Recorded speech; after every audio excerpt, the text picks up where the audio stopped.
Días de radio. Días de radio. Días de radio. Días de radio. Días de radio. Días de radio. Días de radio. Un programa de la Facultad de Educación de la Universidad de Antioquia. Escúchanos en el dial 1410 AM de la emisora cultural de la Universidad de Antioquia y en su sistema de radio educativa en las regiones del departamento. La radio no finaliza cuando termina el programa.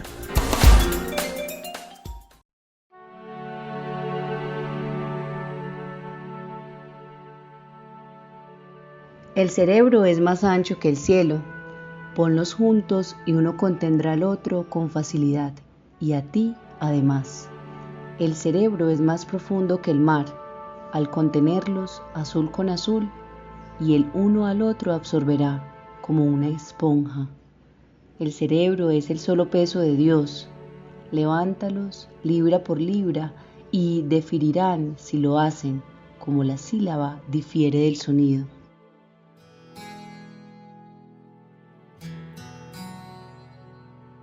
El poema que acabamos de escuchar en la voz de Julieta Borde, identificado con el número 632, es de Emily Dickinson. En él, la poeta describe ese producto del cerebro que es la mente y su poder a la hora de vivenciar y crear la realidad.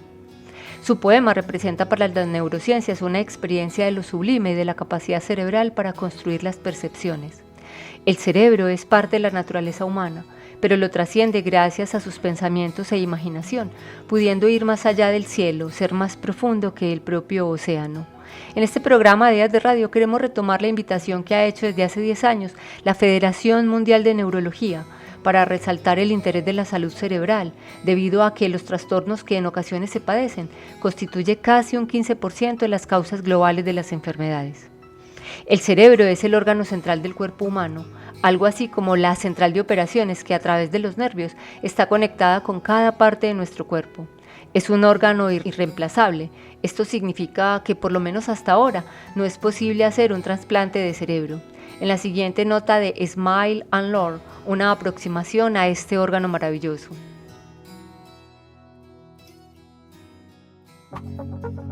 El cerebro es el órgano más importante del sistema nervioso. Está situado en la cabeza y protegido por el cráneo. ¿Te has preguntado por qué respiramos sin darnos cuenta? ¿O por qué recordamos el camino al colegio sin pensar en ello? El cerebro se encarga de coordinar todas las funciones vitales de nuestro cuerpo y de dar sentido a lo que ocurre. Recibe señales de nuestro alrededor y envía mensajes a las distintas partes del cuerpo para responder de forma adecuada. El cerebro se divide en 3 partes: el cerebelo, el tronco encefálico y la corteza cerebral. El cerebelo controla el equilibrio, el movimiento y la coordinación del cuerpo humano. Gracias al cerebelo podemos caminar, mantener la estabilidad o hacer deporte. El tronco encefálico conecta el cerebro con la médula espinal, que baja desde el cuello hasta el final de la espalda. Además, se encarga de coordinar todas las funciones vitales de nuestro cuerpo, como por ejemplo, respirar, digerir los alimentos o impulsar la sangre por todo el organismo. La corteza cerebral es la capa más externa del cerebro.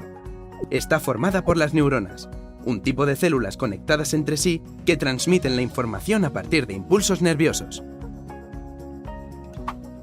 El cerebro es el director del cuerpo. Recibe señales de nuestro alrededor y envía mensajes para que las distintas partes, piernas, brazos, etc., respondan de forma adecuada. Por ejemplo, si tocamos un plato caliente, el cerebro mandará una señal a nuestra mano para que dejemos el plato rápido. Menos mal, si no podríamos quemarnos. El cerebro está dividido en 2 grandes partes: el hemisferio derecho y el hemisferio izquierdo, que están conectados entre sí por unas fibras conocidas como el cuerpo calloso. En el hemisferio izquierdo se llevan a cabo tareas muy importantes como el cálculo, el razonamiento o el lenguaje. En el hemisferio derecho se llevan a cabo tareas relacionadas con la intuición y la creatividad. Sí, este hemisferio se encarga de la música y el arte.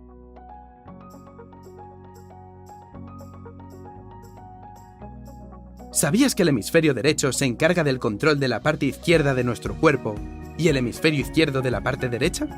¡Qué curioso! ¡Está cruzado!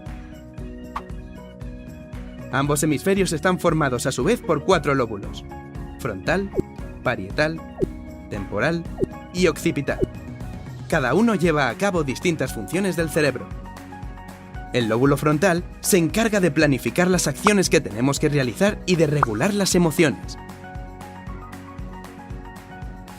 El lóbulo parietal se ocupa de dar significado a la información que recibe de los sentidos.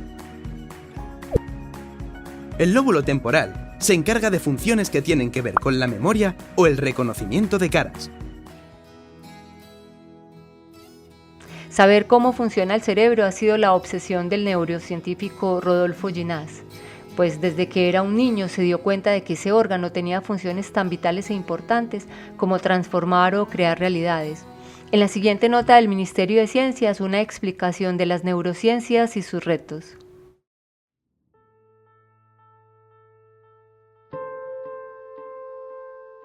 La neurociencia es la parte de la ciencia que estudia la anatomía y la fisiología del cerebro y sus funciones. Abarca tanto función normal como función patológica.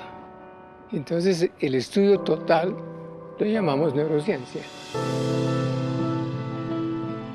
Es el estudio más esencial porque es el órgano que nos crea.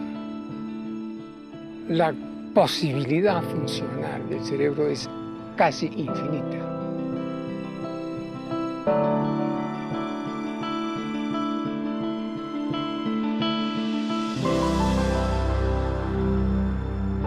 Por primera vez podemos ver la actividad nerviosa en 3 dimensiones, en tiempo, en milisegundos. Entonces podemos ver con magnetoencefalografía y con las técnicas que hemos desarrollado exactamente qué es lo que pasa en el cerebro cuando pensamos, cuando recordamos, en fin. Mi sueño es entender la naturaleza de la cognición, de cómo el cerebro genera sentimientos, ideas, cómo es que una materia, que es el cerebro, es capaz de hacer eso. Creo que es la pregunta más profunda que se puede hacer en ciencia.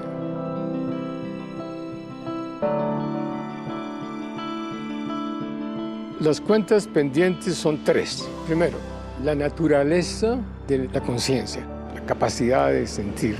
Muy importante, tiene que ver con la masa de la Tierra, con la gravitación. Tercer punto es encontrar las posiciones funcionales del cerebro son iguales para nosotros como para los otros animales. No somos únicos como habíamos pensado.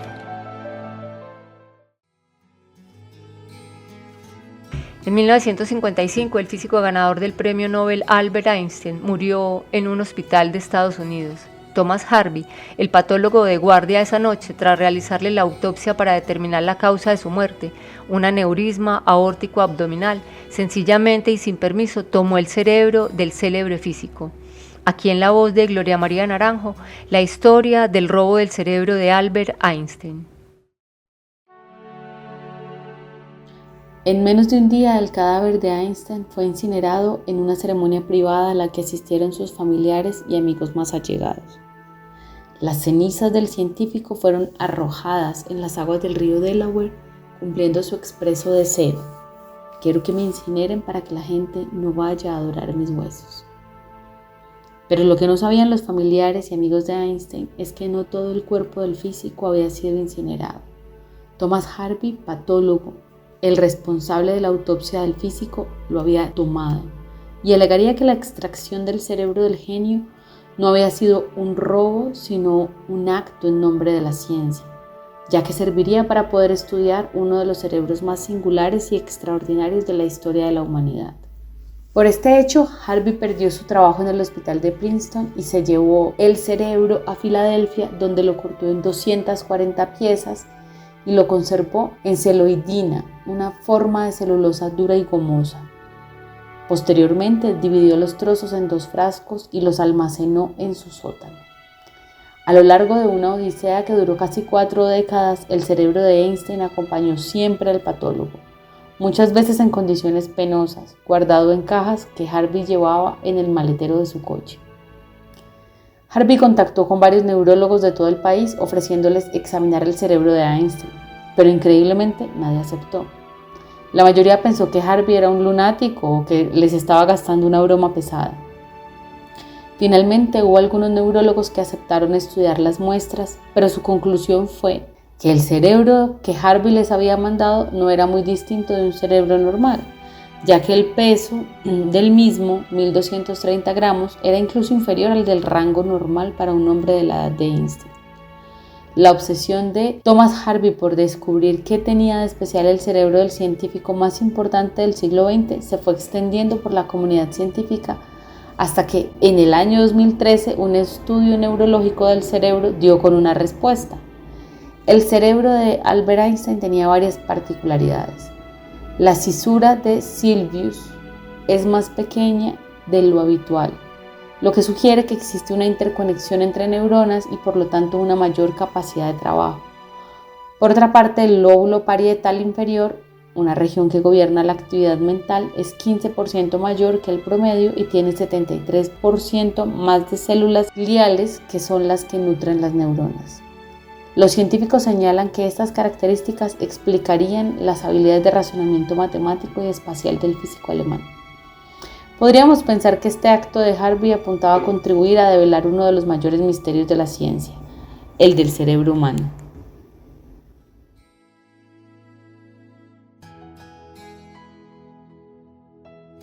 La formación del cerebro ha sido un proceso de miles de millones de años que conserva trazas de esos cerebros anteriores.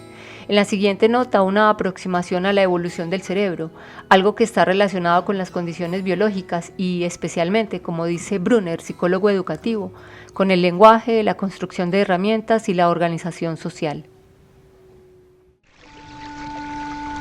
El cerebro humano es el resultado de millones de años de evolución biológica a partir de una estructura rudimentaria típica de los reptiles. Sobre ese cerebro básico, las especies más evolucionadas fueron superponiendo nuevas capas de tejidos cada vez con mayor volumen hasta llegar a la configuración del cerebro del Homo sapiens.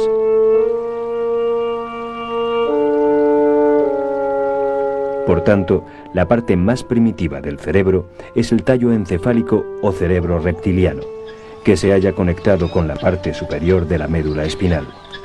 Sirve para regular funciones vitales básicas como la respiración o el metabolismo, y también las reacciones y movimientos automáticos.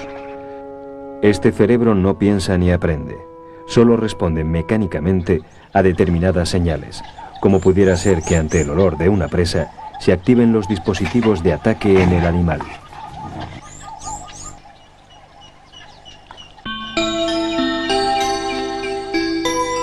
Con la aparición de los primeros mamíferos, se desarrolló la corteza y el sistema límbico, un nuevo territorio celular que rodeó al tallo encefálico.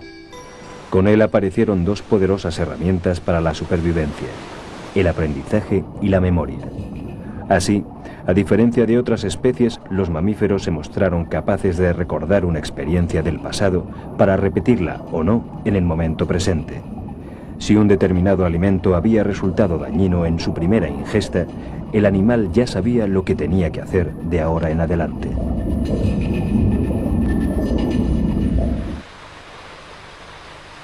Con el sistema límbico las emociones se multiplicaron, pues esta es la sede primordial de los miedos y de los placeres.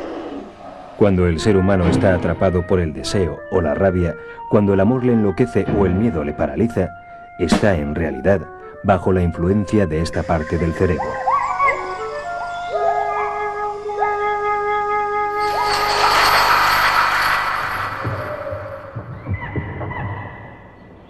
En fases recientes de la evolución, los mamíferos superiores agregaron un nuevo estrato de células cerebrales que configuraron el neocórtex, la región de las capacidades cognitivas superiores que permiten planificar, comprender y desarrollar la voluntad. En el neocórtex está el lugar del pensamiento.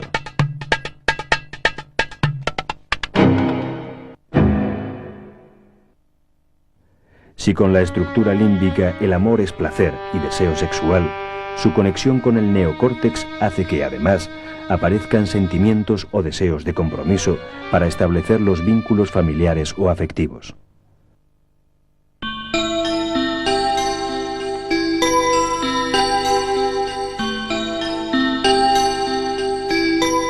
El cerebro del ser humano y el del chimpancé apenas se distinguen a la vista. Ambos tienen tallo encefálico, sistema límbico y corteza cerebral. Nada en la fisiología parece justificar las grandes diferencias en sus capacidades y en sus conductas. En términos celulares y moleculares, los cerebros de un ser humano y un chimpancé son casi idénticos. No está claro cuáles son las diferencias. Está claro que nuestra corteza está mucho más desarrollada que la de los monos.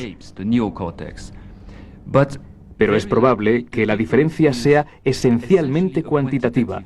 No es que tengamos algo diferente a los monos, sino que tenemos más de lo mismo. Más neuronas, más neocorteza, lo que nos permite hacer más cosas y cosas más complejas. La herramienta básica, las piezas básicas, son, sin embargo, las mismas. La corteza cerebral en la especie humana supone el 76% del cerebro, mientras que en los chimpancés es del 72%. En esta pequeña diferencia de apenas un 4% en el desarrollo del neocórtex parece estar la clave de la distancia entre humanos y otros primates.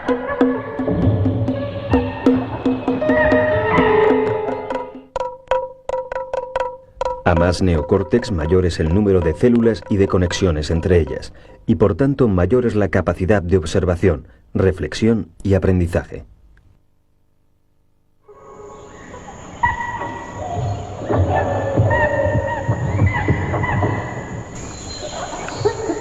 Un simio puede crear imágenes en su mente que reproduzcan la realidad, pero el ser humano puede, además, elaborar símbolos y conceptos, representaciones más o menos abstractas de esa realidad que le permiten observarla desde un punto de vista más amplio. En nuestra sección 5 minutos con el arte de los sonidos, el maestro Fernando Pavón nos presenta un género que resuena hoy con mucha vitalidad y nos pasea por la historia de un ritmo que desgarra y da cuenta de las luchas sociales y raciales. Se trata del blues.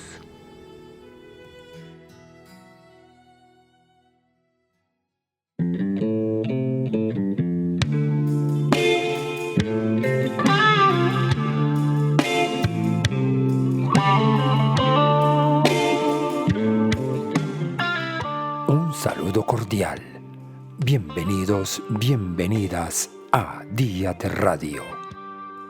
Especiales 5 minutos con el arte de los sonidos.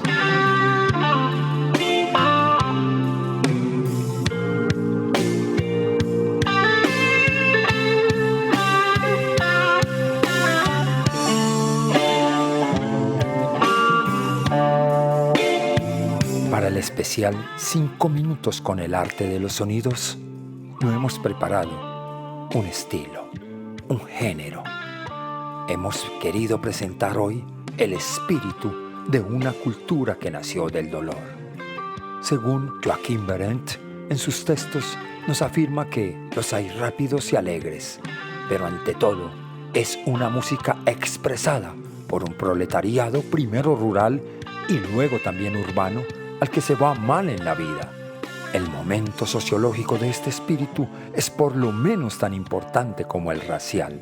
Según su autor, no conoce un solo momento sonoro auténtico en el que no se pueda descubrir de inmediato que su intérprete pertenece al proletariado. El hecho de que algunos aristócratas en la época hubiesen cantado esta música constituye un contrasentido. Les queremos presentar hoy el blues.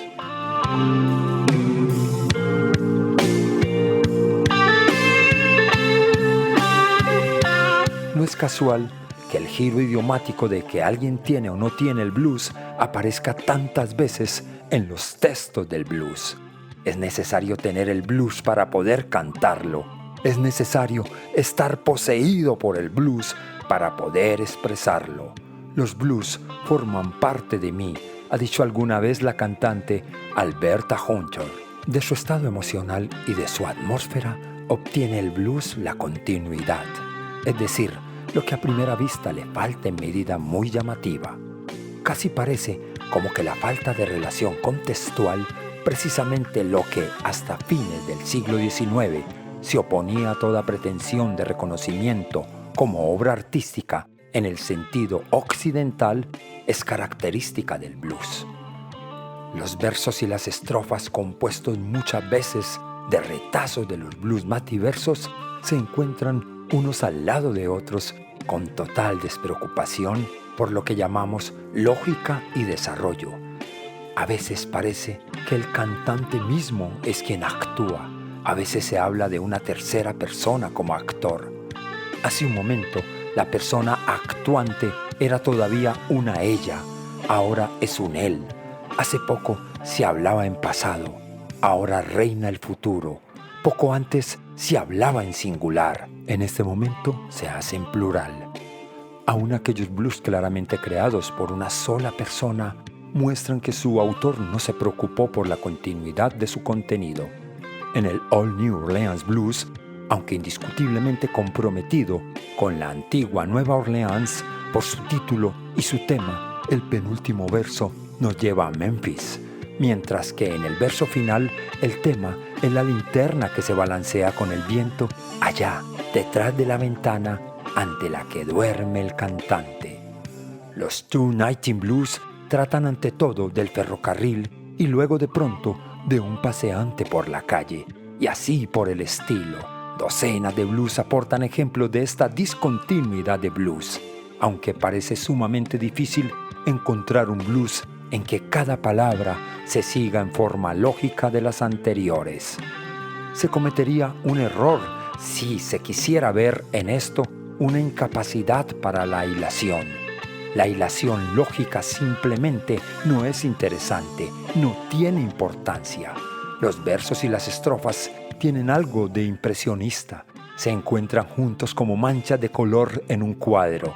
Quien lo observe de cerca no sabrá por qué el rojo se encuentra junto al verde y el anaranjado y junto al azul, y sin embargo basta retroceder unos pocos pasos para que se convierta en un todo.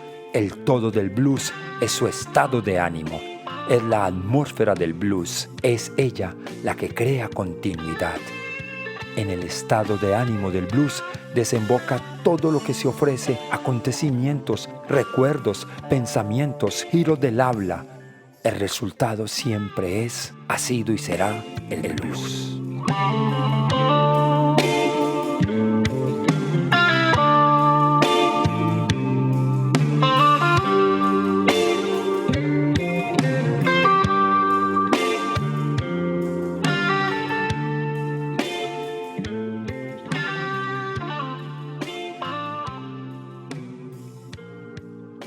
Días de radio. Días de radio. Días de radio. Días de radio. Días de radio. Días de radio. Días de radio. Un programa de la Facultad de Educación de la Universidad de Antioquia. Escúchanos en el dial 1410 AM de la emisora cultural de la Universidad de Antioquia y en su sistema de radio educativa en las regiones del departamento. La radio no finaliza cuando termina el programa.